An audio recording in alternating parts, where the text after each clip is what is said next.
Is chess 99% tactics? Today we will be discussing this age-old question, which is actually almost as old as modern chess itself. Apparently, we did our own research and found out that it goes all the way back to Richard Teichmann, the German player, who was around the time of Tarrasch and Rubinstein in the early 20th century. So obviously a big statement. I see it get debated all the time. And real quick, guys, let me just get your just quick take, like yes or no, is chess 99% tactics? Just your off the cuff. No. No. No. All right. So I feel like, um, yeah, if we address the question literally, then it's like a pretty easy no. It just doesn't make any sense. There's so much more in that 1%. Yeah. But I think if we interpret the question a bit more, let's say, enthusiastically, then there is some truth to it. Hmm. Okay. Tell Well, us we your can truth, we can talk. Kostya. Yeah, we can talk about where's the kernel of truth from which it originates. Certainly. Hmm. Yeah, so I think, right, if we try to give like the most, let's say, charitable interpretation of Hmm. the phrase, and I because it clearly resonates with a lot of people. Like I feel like I've heard Hikaru say it on stream, we saw like Ruben Fine wrote it in his book. So it's clearly a thing that has infiltrated the chess world, right, throughout like the last century or so. I just did this book for Chessable, 100 Tactical Patterns You Must Know. And on the Hmm. back, it says it right there. Chess is 99% tactics. So clearly, this kind of idea is in the chess community, and a lot of people do believe some version of it. Yeah, What I including players think, far stronger than us, right? Like you cite maybe Hikaru, Ruben Fine, Reshevsky. We've got all these quotes of extremely strong world-class players saying chess is 99% tactics or chess is 90% tactics or things like that, very high Hmm. numbers. Yeah. okay, so I guess what the most charitable interpretation would be is that on some level, tactics, and maybe even we could expand that to, let's say, like dynamic calculation, Hmm. will end up deciding virtually all chess games.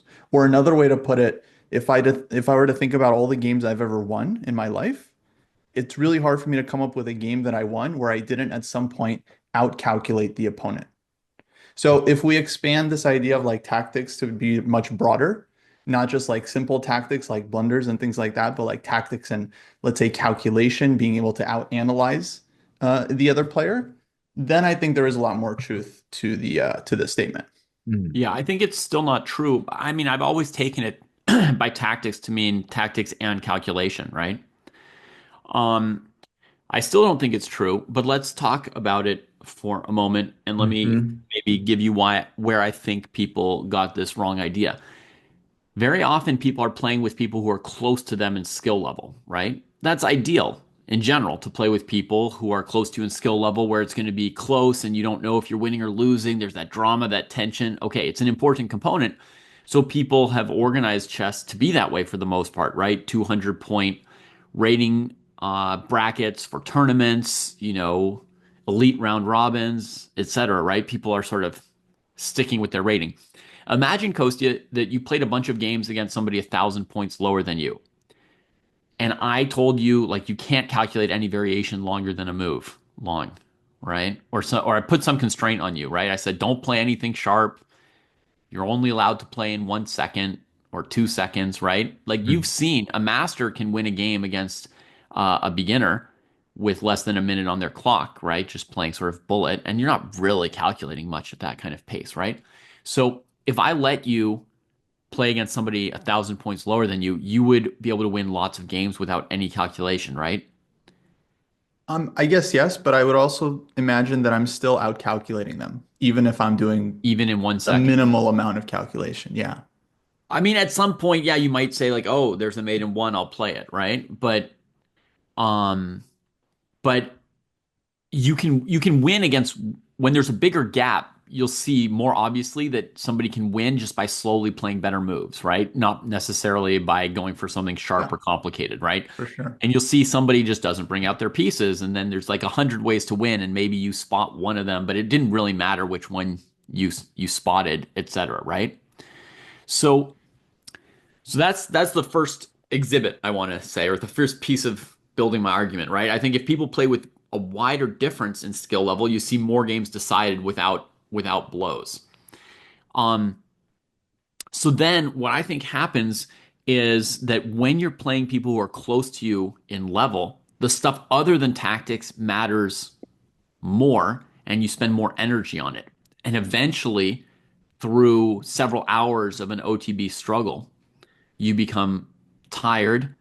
You've defended against this, you've defended against that, you've made this difficult assessment, you've made that difficult assessment. Sometimes you lose to a tactic while you're looking at which endgame is more likely to win for you, and you sort of blunder a sequence in the calculation where you're trading into the endgame, right? Um, it's the weight and the pressure of playing somebody close to you where you have to put a lot of effort into all the other phases of the game and all the other aspects of evaluation and decision making that eventually can wear you down to where you make a tactical mistake.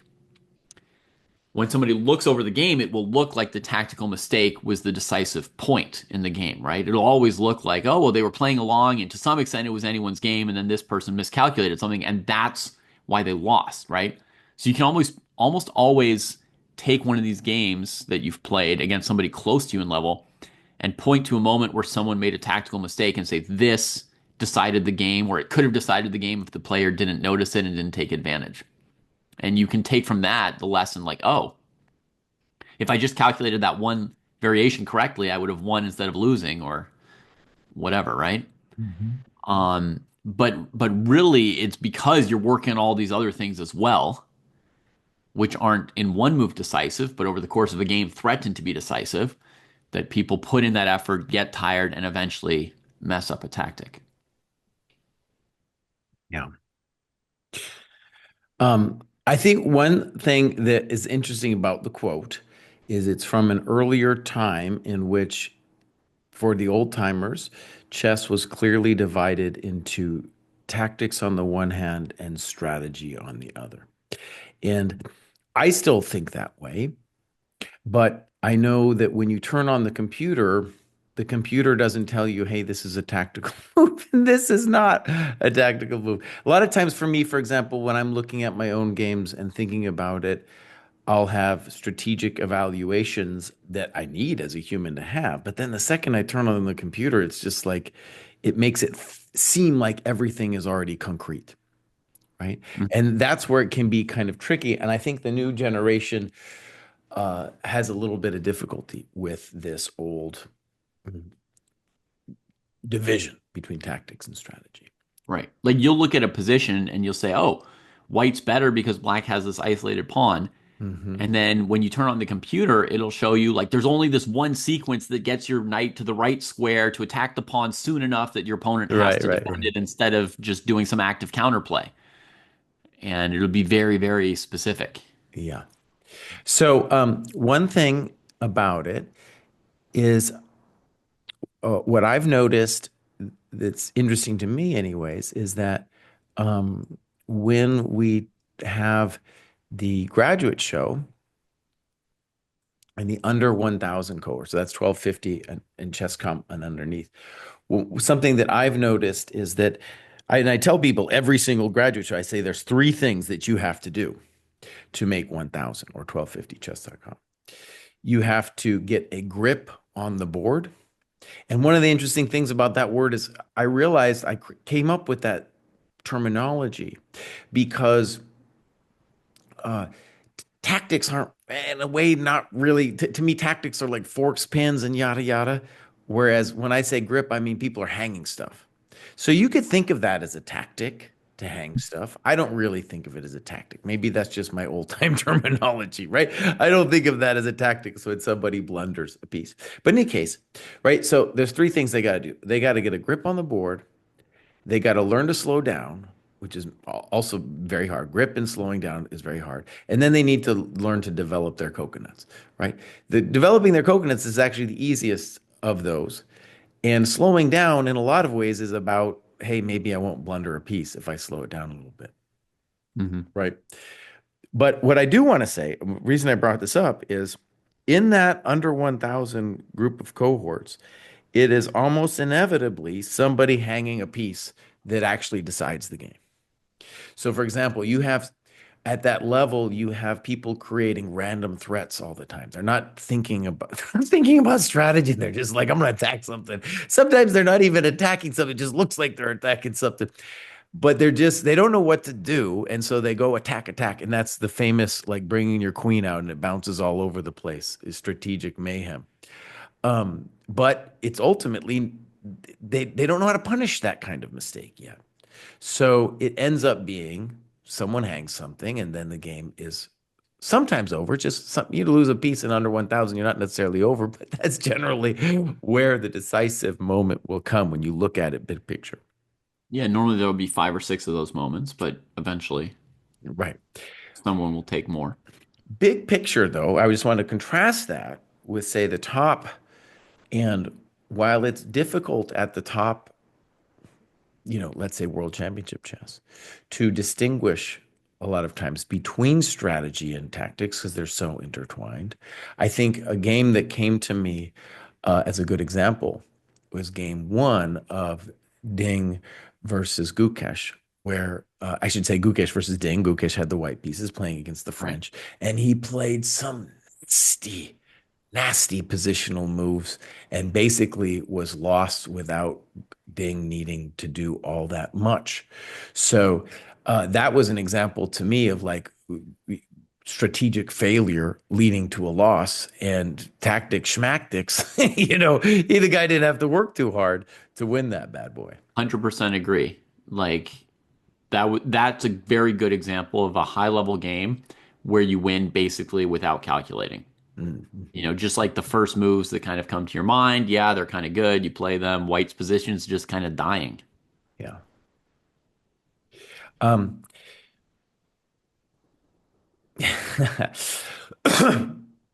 So I think for me, when I analyze my own games, there'll be loads of strategy happening.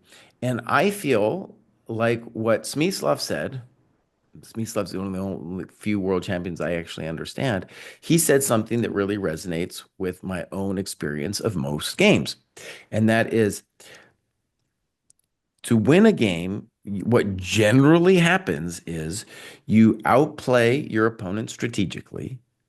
And then a critical moment arises where you have to finish them off tactically, right?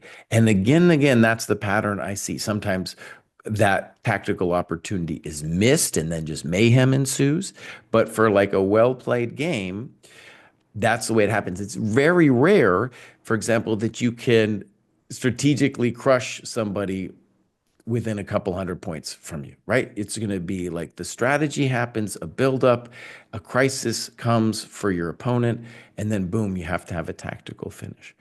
Right. That kind of impression, though, can feel like it's 99% tactics because when you lose a game like that, maybe there was some way where you weren't immediately losing. So you say to yourself, oh, if I hadn't done such and such, he wouldn't have been Mhm. able to finish me off directly.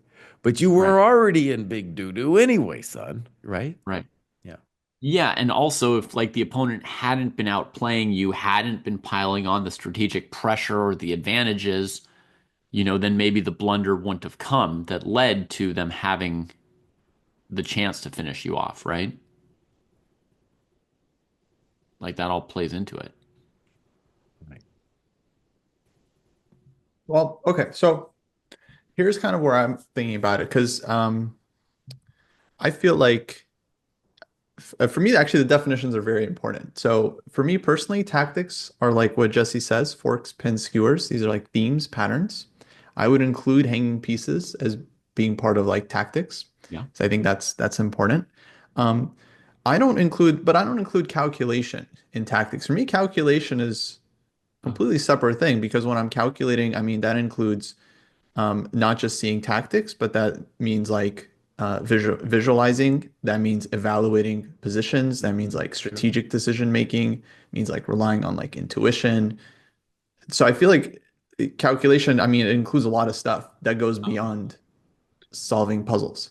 It's Yeah. always interesting, like how people have different concepts of such basic stuff. And then, like, if we look at positions, Kosti and I will play the same move 9 out of 10 times, but like we wouldn't be able to agree on what calculation is No, but or like how we do it. I agree with what Coach is saying. Calculation is Yeah, very that's fine. much I'm not about, saying he's wrong or anything. It's yeah. just, it's always fascinating to me that you can have such fundamentally different ideas of like what you're even doing at the chessboard and then come up with the same moves. Wait, but No, I David, mean, I don't think you would it's actually disagree with what Coach just said though, when you think about it, right? I have a different sense of it myself. Yeah. Because you're when you're calculating, it's hard in the sense that tactics can be hard and that you have to go step for step and try not to miss something.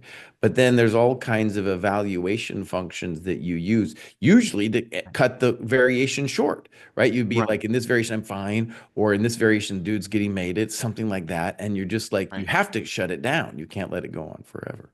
Yeah. In my head, the way I understand what I'm doing, this may be too big a sidetrack. I didn't mean to argue I about don't it. know. I think this maybe is interesting, maybe more Okay. interesting than the. Okay. I can tell. To me, when I'm evaluating, I'm doing a separate thing in between calculating. So for me, when I'm calculating is when I'm coming up with the variation. It's like candidate moves and, maybe some branches and then like playing out a sequence and trying to imagine the position at the end of it. Mhm. And then when I evaluate that position, I'm doing a separate thing. And when I weigh the different evaluations of 3 or 4 lines, that's a separate thing. So my overall decision making includes calculation, evaluation, comparison.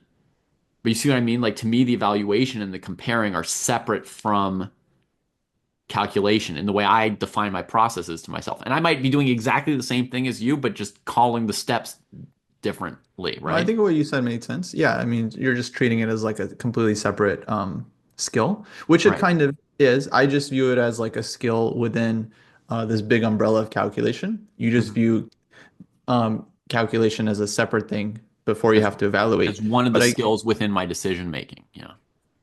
yeah. But yeah, I mean, I guess yeah, I would point to like what Jesse said about like using your intuition to know like which branches to calculate or like when you need to go down certain variations. Like Yeah. that seems When you more, should cut off a variation to save time. yeah. So for you, what skill would that be, or how do you?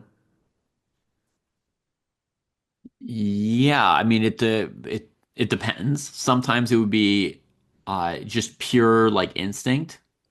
It's Mhm. just like it's basically like a trick of my thought process and decision making, right? Is that sometimes my instinct steps in and says that line is unlikely, like save your time, right? Or the order in which you calculate lines can sometimes be important, right? Sometimes you should eliminate certain variations quickly and then move on to something else. Sometimes you should look at a like the D5 break, even though it probably doesn't work because it'll tell you what move you might want to play to prepare the D5 break. So you calculate a move that you're not even intending to play just to see like how does the position play out and what does that teach me about the position. So you're literally just calculating to learn something. Other times you've got a strong instinct that a certain move is the right move and you should calculate that move first, right? So there's all these different processes, and a lot of that is just kind of, you know, like, I don't know, it's sort of like instinctive things about optimizing your decision making process, right? So to me, most of that falls under like decision making, I guess, those shortcuts and choices. Okay, let me ask you just like a hypothetical question, just because it's interesting. All right.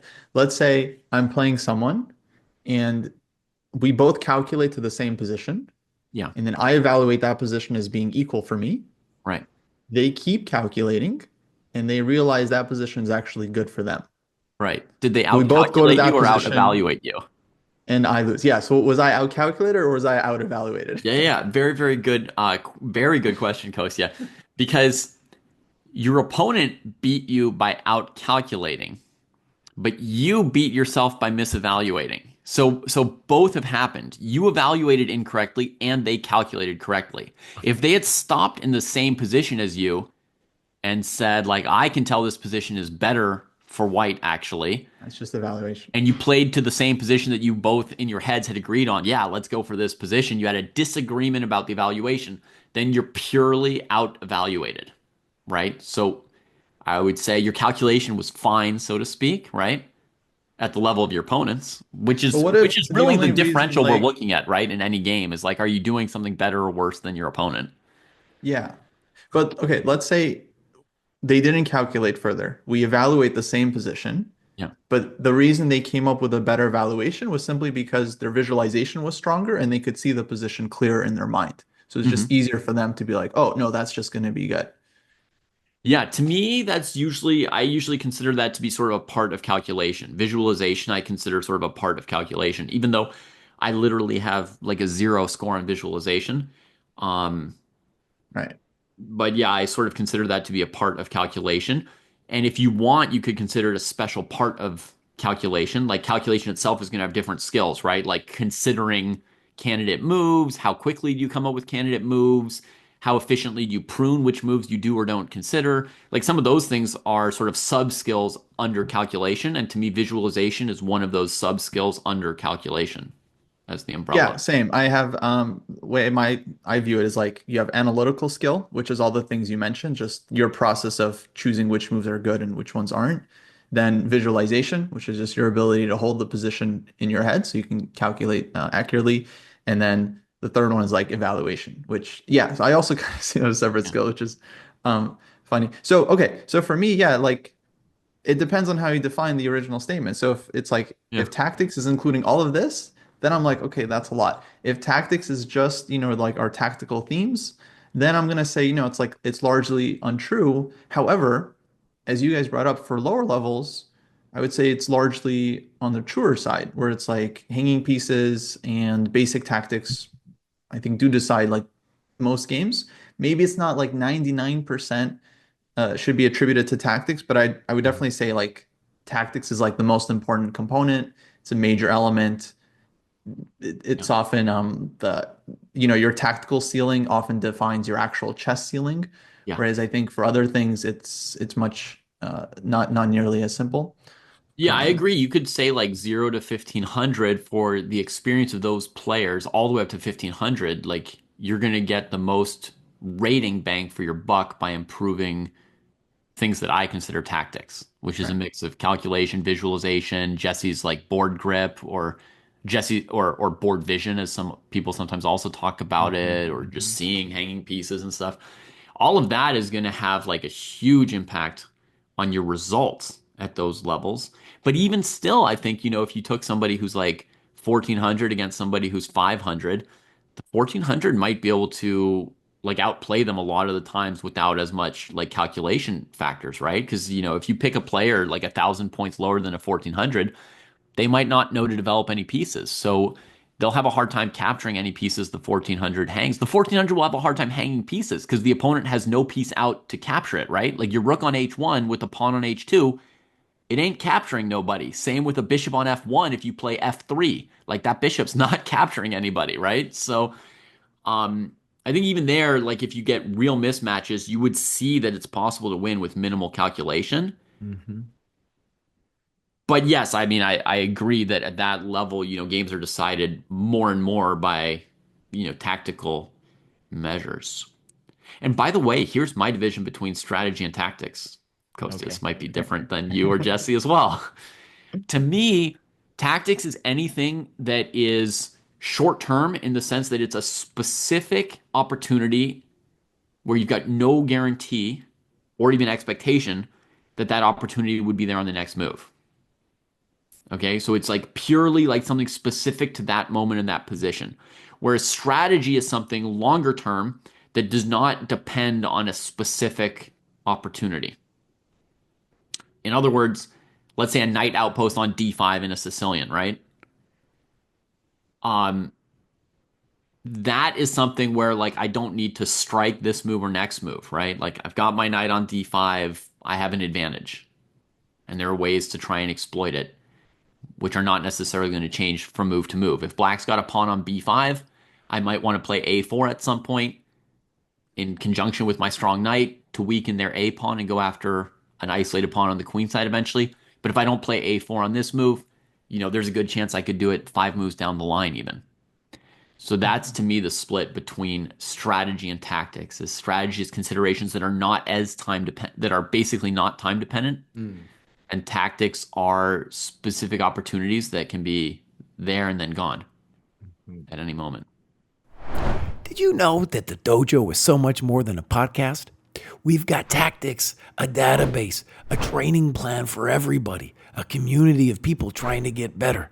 So come check us out, chessdojo.club. Hit the link in the description. Well, let me try out this thing on you guys. So I just finished this book by Igor Zaitsev called Attacking the Strong Point, old-time Russian dude. And he has a collection of essays. I'll do a review on the dojo. But he has an interesting take on the kind of what we're talking about. So I'll just run it by you. I'm kind of playing with it myself. It's interesting. So what he's going to do, first of all, he's going to say that strategy and positional play are different. It's an interesting division, and it has everything to do with pawns. So he's saying if you are making like pawn breaks and you are intending to change the structure of the position with the pawns, then that's strategical play. If it doesn't involve pawns, then that's positional play. So think about when you are improving the placement of your pieces. That So would that's not. sort of what we would normally think of as maneuvering. Okay, yeah, sure. So, instead of like it's like, the pawns are changing the terrain of the battlefield and that's strategic. But then positional play, is just let's say increasing the scope of some of your pieces, right? Right. Say that's not positional. That's Right. or excuse me, that's not strategic. That's just positional. But interesting division. I don't know how I feel about it yet. Transferring a bad bishop from E7 to B6. Sure, something like that, right? Um, What if I've got like a knight on C4 and I play A4 to prevent B5 from the opponent? I'm using a pawn. I'm preventing some change in the pawn structure, but I'm not making a pawn break. that's strategic. You're moving pawns. Yeah. Okay. And then Even though the point likewise, is the knight maneuver. he's going to make a similar distinction with the tactics. And he's going to say, look, imagine that. Remember that nasty book we've talked about, Secrets of Pawnless Endings? Yeah. Remember that nasty one? He'll say, anytime all the pawns are gone, Yeah. strategy is over. Over. It's just all tactics at that point. So that's kind of interesting. And then for tactics, what he'll do is he'll also do a pawn division. And he'll say, combination play is about what we think we were talking about earlier with calculation, where there's some breaks happening, and then we have to figure it out. It's still tactical in nature because you have this whole calculation thing happening, but that's different than say tactics. Tactics is about the pieces. So it's both in both divisions with this what we normally call strategy splits into tactics. He splits into both based on pawns, and I don't know how I feel about it. It's definitely something from an older time because now I feel there's a lot of people who don't want to even talk about a difference between tactics and strategy because when they turn on their computer, the computer doesn't recognize that difference, right? Right. So, anyways, I think that's interesting. I'm playing with it. The idea. It's interesting to think about really the nature of how pawns change the game, right? What they do to the game in terms of tactics and strategy. Right.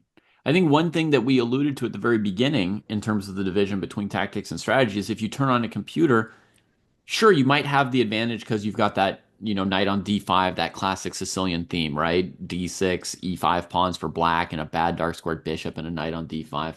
But you turn on the computer, it's often going to say there's one specific sequence that's the best way to increase your advantage as white, right? Or one specific sequence for black to do that minimizes the advantage. And on every move, there's some kind of dynamic opportunity, even though there's there are some basic strategic elements to the position, right? So it's like, so then when we talk about how big is this kind of an advantage, it's always affected by these kind of details. You rarely have a position where there's nothing that either player could do with time. Yeah. So actually, speaking of computers, there is something that kind of does push more towards the tactic side. I think Matthew Sadler or someone did an experiment with Leela where I think it was Sadler, where he played against Leela, except Leela is set not to calculate at all. So Right. it's Like to only give it a calculating depth of one move one or ahead. something like that. Exactly. And then Leela's rating, they like estimated it to be like 2,500 based Mm, on when it just plays based on pure positional instinct alone. right. Right. So that could be kind of considered like a positional ceiling, right? Like 2,500. Maybe that's the ultimate, the strongest the computer can play for now, at least, without being able to calculate. But when we play against the computer normally, right? Obviously, we have no no chance, right? You can give yourself the best like strategic position, but like as long as it's still playable, the computer will just crush you, right? Because it's out calculating you. Nowadays, of course, the neural nets, they also out understand us. But let's say if you took the path like Stockfish 10 before it had the neural net, it's still just kind of out calculating you from any position. Hmm. Which, well, I guess, yeah, it speaks to this other phrase that I hear a lot, and I use a lot actually, which is like chess is a concrete game, which I think is kind of similar in that, like, yeah, you can have all like the best openings and strategy in the world, but ultimately, if you're playing someone who's just seeing a lot farther than you, it's like you got no chance. Um, on that line of thinking, I think a good way of talking about it is that strategy for to a large extent is some kind of story, right? It's a story of the position about what you think is going to happen, what you think is important, what you think the roles of the different pieces are. Hmm. And one of the things that's interesting about that is the famous interaction I had with a Wonder Liang, now kind of a super GM, but I was doing the commentary for the junior, and we were looking at one of the senior games because that tournament happens at the same time, and he's like, "Oh, this looks like a game played in the '90s."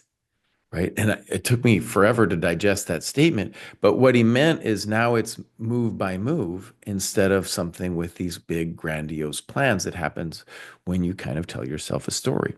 And I can't remember because I pushed it out of my consciousness, but I think there's some book out there too. Some chess book is like, don't tell yourself stories. You're killing yourself by telling yourself a story, you know.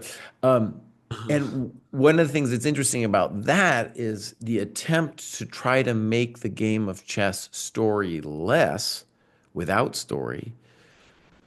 Well, I think it destroys the romance of the game, but it also turns it into this situation where you're trying not to do strategy, right? That's You are that's a huge thing to ask of any person as well, by the right, way, right? Because I right, think like humans basically are fundamentally storytellers. Of course, right. there's great variety among people, but that's how we Hmm. understand a lot of things is through stories about them. So Yeah, it's I natural agree. that we try to turn our chess into stories, Yeah. right? It's like we would probably try to turn chemistry into stories, right? And then Hmm. oh, maybe we can't handle chemistry at a certain level that way, right? But like Right. it's our inclination to turn everything into those stories. So now you ask some people who've been playing chess for, 20 years as a story and you tell them to stop doing it as a story. That's a big ask. Yeah, Whew. yeah, yeah.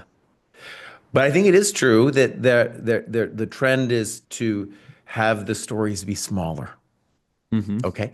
I think that is definitely true. And when you make the story smaller, what we mean by strategy changes actually dramatically. Because the old timers really loved these games where you had conceive of a deep strategy that goes, I don't know, maybe 20, 30 moves deep.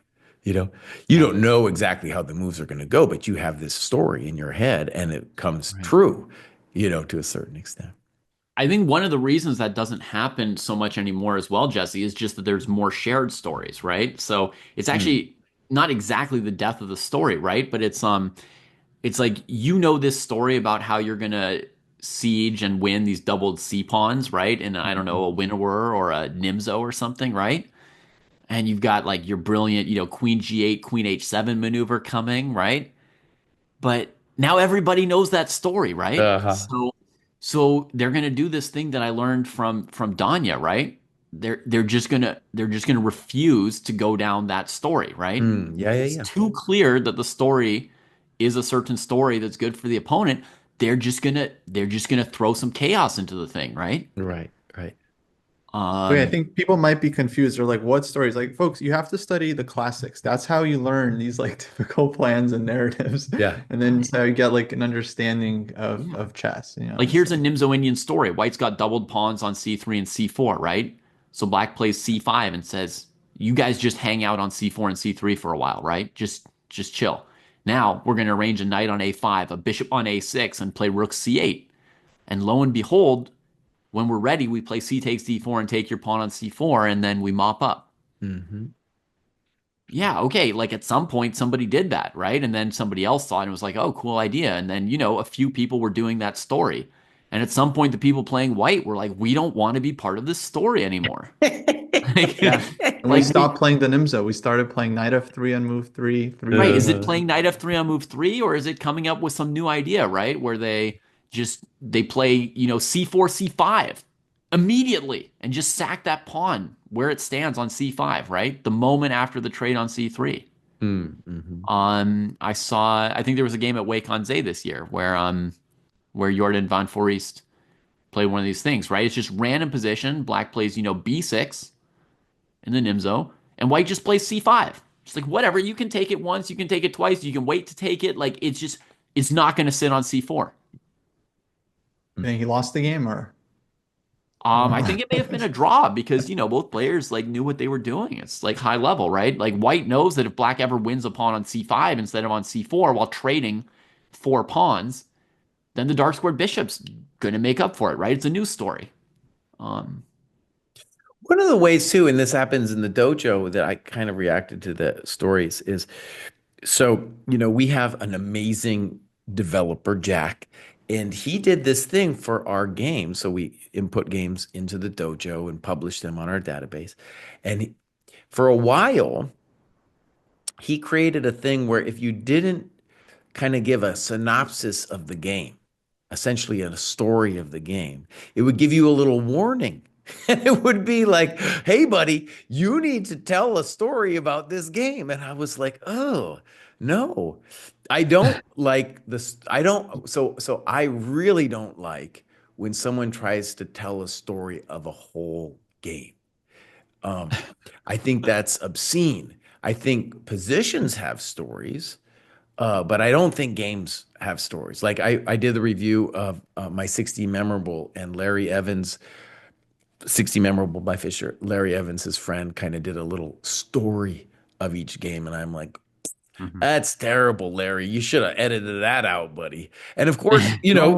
he wanted to do it for the fans to give them like some kind of access to the game.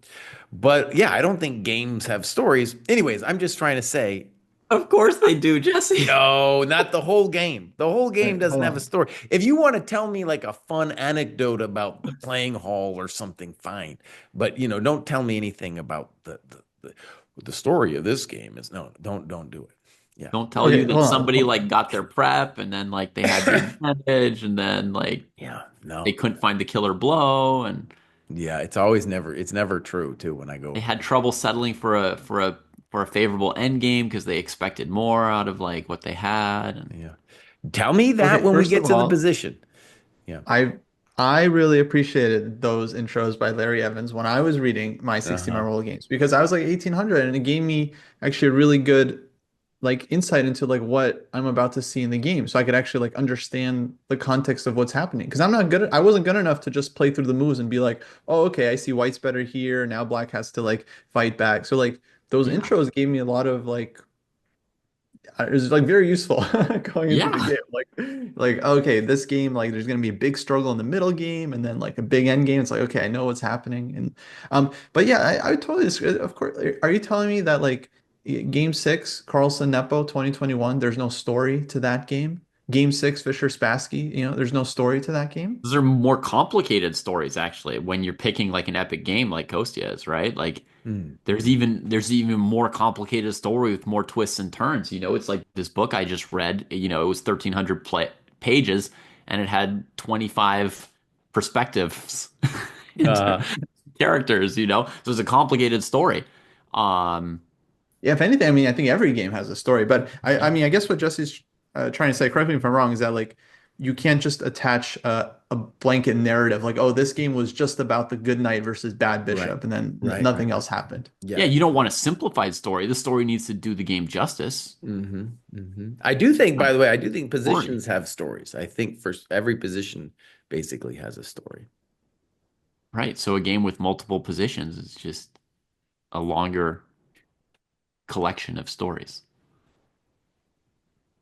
Yeah, I And to mean, me, some there's, games have like very one-sided stories, and then some yeah. games have more back and forth stories. Yeah. And a huge part of it is like the story inside the player's head that you might not see without the score or without the little clock tool that you've got on Dojo, Jesse, that you Mm-hmm. love so much. Like Yeah. you look at that clock and that thing tells you a story, doesn't it? Oh yeah. You Clock look will at that talk. graph. Mm-hmm. So, that's a big part of it that you might not see from a game score, but if you get really into it, you're like, oh, here the player thought they were doing well, and then here like they just couldn't decide and they lost their time and they lost their confidence, and then they played the next phase like this, and here they hit a critical moment. All of that is how I see games. Okay, so I wanted to go back to this question of strategy versus positional play because it's actually Okay. another question that does come up from time to time. Mhm. Personally, I often don't feel a difference in my games. I'm not in during my games, I'm not thinking like, oh, this is a positional decision, this is a strategic decision. Right. That it's just kind of the same for me. But push to shove, I would define them a little bit differently. I would say like positional play is for more short-term considerations, and Mhm. strategic play is for more long-term thinking. Maybe even Uh, broader strokes, huh? yeah, so that Ish. could be like what kind of end games you want to reach, like whether like what side of the board you want to play on. Whereas like positional play might be like just shorter term maneuvers, exchanges, and Right. things like that. Improve one Um, bad piece or make one choice about an exchange or something like that. yeah, exactly. Um, I Or honestly, the thing okay, with, actually go a ahead. really Sorry. good, sorry, just to like a really good example would be if you're choosing between like two pawns to recapture, then you might capture like capturing towards the center would be like a positional decision because like normally you want to capture towards the center, but Mhm. like capturing away because it gives you an outside pass pawn, that would be like a strategic decision because in the long run you can get an outside passer. So that's kind of how I would. But during the game, I'm not really thinking like, oh, again, is this positional decision or a strategic decision? It's Right. just like it's I mean, all kind of meshes. if it's one decision, Coasty, it has to either be strategic or positional. Well, you can use like I guess different like kinds of thinking, I suppose, to get there. Yeah, you could apply different kinds of thinking. But I mean, it couldn't be that the move F takes G3 is like the strategic move and the move H takes G3 is the positional move. Like they in the same position. Like I would argue you can make the same move for two different reasons, right? You that can is make a move true. for tactical reasons and for positional reasons, you Right. know? I could notice that my opponent took a piece on G3 and take back for tactical reasons. No, I mean like taking back for tactical reasons would be like because I one know. recaptures Some kind of a loses threat on the tactically, H file or then F file or the something. other doesn't. Yeah. So uh but yeah, so I don't know. That's how I see the difference between strategic and positional. It's like it's there, but I don't really think about it. Yeah, I use those Yeah. two moves pretty interchangeably myself. I don't really, in my understanding of chess, I don't really have a real difference between positional and strategic. They're both sort of the non-specific, the non like the non-tactical. Yeah, Yeah. I've never, until I read this book, I didn't think of it as an important distinction at all. And I'm kind of mulling it over, which is one of the reasons I brought it up. I also don't really heavily feel the idea of tactics say ending, or excuse me, strategy ending when the pawns are off the board. I get the intuition, but still, like, let's say the pawns are off the board, I'm still going to be strengthening my pieces, giving them more scope, Right. right? That's to me a Yeah. positional consideration. It's not like a lot of those positions without the pawns, it's not like I can calculate everything out or something. I'm just Right. trying to improve my pieces, Yeah. that kind of thing. Uh, and this Yeah. I really mean, old-timey thing of usually, talking about trying to divide between combination play, which would be based on pawns, and tactics would be based on pieces. I'll mull it over some too, but I don't. Yeah, that one hasn't sat with me yet. I mean, the That one's truth odd is, because combinations, I mean, that combinations have a definition already. A combination is anything that requires that has like more than one tactical theme, basically. exactly. Yeah. So that was a weird one. I feel like it Yeah. just needs different naming. Yeah.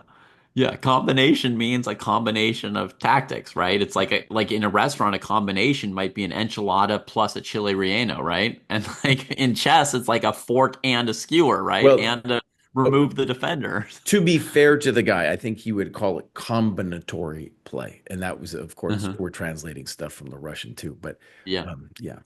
Mhm. Yeah. But the thing about with no pawns, Jesse, right? It's true that if like you're still in a middle game, the power of the pieces is exploding, right? As the pawns disappear, I mean, both kings are basically checkmated at all times and everything's hanging to the bishops and so forth, right? So the game could resolve itself in 2 to 3 moves of tactics. But you can certainly come up with situations without pawns where you would make a strategic decision. Like if you've got a position without pawns and your knights are on A1 and H1, I mean, you're going to move Yeah. them out of the corner for strategic reasons. Right, Or if you right. think about the rook and bishop versus rook endgame that we played with Hmm. each other for 3 months, there are no pawns there, but the idea of like keeping your rook at a maximum checking distance from the opponent's king is Absolutely. a basic strategic idea that applies to basically any endgame with rooks in it, right? Your rook doesn't want to be near the opponent's king. Yeah. And so checking distance, that's a strategic concept and it applies with or without pawns. Hmm. Oh, Yeah. one of the things too about it that is interesting to me is, this book by Zaitsev, genius guy. I mean, he's trying to say philosophical statements, and in a way, even us, when we're saying things like tactics and strategy, those are kind of philosophical ideas that people will define in different ways. But one thing that's hit me when I was reading the book and applies to this conversation as well is something that is interesting about chess words is there's a variety of words which are helpful to use, but if you try to over tighten the definitions of any of these words, they slip out of meaning for me. So, right, any concept like tactics or strategy, if you really tried to drill it down on what we're talking about, it would ultimately, I think, slip out of my hands as something useful. All of these chess terms seem to have some kind of, malleability based on the situation that I'm in during the game, right? Because they're ultimately hooks for practical thinking in a game. Yeah, I mean, that might be a lot of language and a lot of thought, you know. I mean, we're gonna maybe be 3 layers away from chess at this point, but I think like words, while it can be interesting to try and like figure out exactly what they mean and have very Mm. precise definitions, you know, especially if you're going to argue with somebody. I mean, are you arguing about the same idea or not just because you're using the same word? But despite that, most words, like where their meaning lies, is kind of an area, right? It's not just a single thing. It's like you can Mm-hmm. sort of tell, oh, this is kind of part of this idea, and this is kind of part of this word. This would be like a fringe usage of this word, right? Like Mm-hmm. there is some area to the meanings of words. Right. And I'm just saying for myself, I think that's probably true for everything, but in chess, it's especially so. Chess is especially so. In That chess, you're performing in a different way than like when you're just having conversations with people. Well, right. I mean, if you imagine, let's say, a conversation on ethics and you try to define some terms, you'd run into similar problems if you really tried to drill down on what those terms meant. But with Mhm. chess, I feel like it's much more context dependent because the words have meaning and use in the situations that experienced players find themselves in, right? It's like I've been in this situation before. I've analyzed this with my friend, or this is a game that I analyze, and I kind of have been through this before, and this is the word I created to deal with this situation. It's helping me now deal with the situation when I see it again. Yeah. Right. This is how I'm thinking of the word looseness, right? There's a looseness in my position that I Right, have to be careful about, right? right, right. So Kostya, Well, to be I'm fair lost. to I'm you, lost. you like they did. So Kostya did this course. I'll Yeah. plug it here. I believe it's called, is it, how many tactical 100, patterns you must know? 100. 100 100 tactical tactical patterns. patterns you must know. So Yeah, it's based on this book from New in Chess from right. this Dutch author, Frank Erwick. Yeah. And they put that on, like, Chessable Hmm. authors, they have zero control over the marketing, so don't blame us for that. They put on Kostya's poor course. They were No, like, no, it's on. chess This is is on the new in. 99% tactics. It's not even chessable. It's new in chess. It's printed on the back of the book. Oh, I It's the see. Yeah, first line. Chess is 99% tactics. got it. Right. Yeah, The yeah, author may or may not agree with that. He didn't necessarily do the cover. right, right. Yeah, I'm not sure he wrote it because later it says in 300 pages, experienced chess trainer Frank Erwick teaches you all the tactical patterns. You know, it but to be doubly fair, he's also an editor for New in Chess. So maybe he did have a hand. Right, right. Like, I don't yeah. know. But yeah, I mean, clearly the phrase is tongue in cheek, right? I think no one is saying that the 1% is enough to include opening strategy and games like all that other stuff. I don't know. I think some people like it seems like they're saying it pretty seriously for some of Yeah. these quotes. Some of these things are like written in print. These are quotes from books by Ruben Fine and Sammy Reshevsky. So I think some people really were like getting behind this. And I've tried to explain at the beginning of this podcast why I think people could slip into that misapprehension, right? A mix of only seeing games between people who are close to each other in level and not thinking about the full story, Jesse, of the Uh-huh. game. And just sort of seeing like, oh, this move was losing and this move was winning at that point, and that decided the whole game, and forget everything else that went into it. So I think it's a mistake, and I hope I've shown some light on how people could slip into that mistake, but I think it's a mistake, basically. And also, I'll admit my own personal evolution, having done, thousands of games under Dojo 1000, 1250chess.com, that I really did shift in what I felt was important. So the three things, um, getting a grip on the board, taking your time and developing your pieces. I really did come around to saying that first one, the grip, is, well, I don't know, it's either 90 or 95%. Developing your pieces is a competitive advantage, but when I look at how the games are decided, it's definitely people hanging stuff. And taking your time is ultimately learning to not hang your stuff. So, like, the taking your time part of it is an auxiliary to not hanging stuff. Right. Yeah. So I did change there to be like, oh, it's massive. When I look at where the turn point happened, it's people hanging stuff. So from on that perspective, I think I can get it. Yeah. And maybe we should have brought this up, much earlier, but the reason this question is important because it tells people how much time to spend on tactics and Right. other Right. things. And well, cool thing about the Dojo training program is like we've kind of baked in these percentages via the allocation of points available in the tasks, which is cool. And at lower levels, it's like, yeah, tactics is definitely a big bucket. We have games and analysis, and then openings, middle games, and end games are smaller. And then yeah, it slowly gets lower and lower at higher levels, like openings become more important. Hmm. Um, but yeah, I think for the most part, people are just saying that like tactics are super important, which I would agree with. Yeah. Hmm. How important? It's like, okay, I don't know, 80%, 70%. It's like, um, and at lower levels, especially as Jesse was saying, it's like absolutely critical to like get a handle on tactics. Yeah. They have a But yeah, huge point of on what's course, deciding the games. chess is just such a deeper game than just tactics. Yeah. And if it weren't, I don't think chess would be that interesting. It'd be terrible. It would If be it had no terrible. stories, if it had no stories, It it had might no not stories. Yeah. seize most humans' imagination in the same way. Yeah.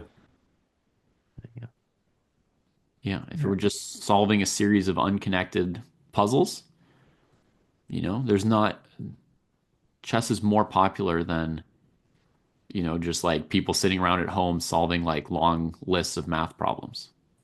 And we've seen many people exclusively do puzzles in terms of like their training. Hmm. Yeah. And usually they hit a ceiling at some point, right? There's just only so far you can get. You can't just only do puzzles and play and expect to just keep improving. You Right. can improve quite a bit, and I would say more than if you only did, let's say, playing and openings or Hmm. playing end games. Right. But ultimately, yeah, you kind of need everything.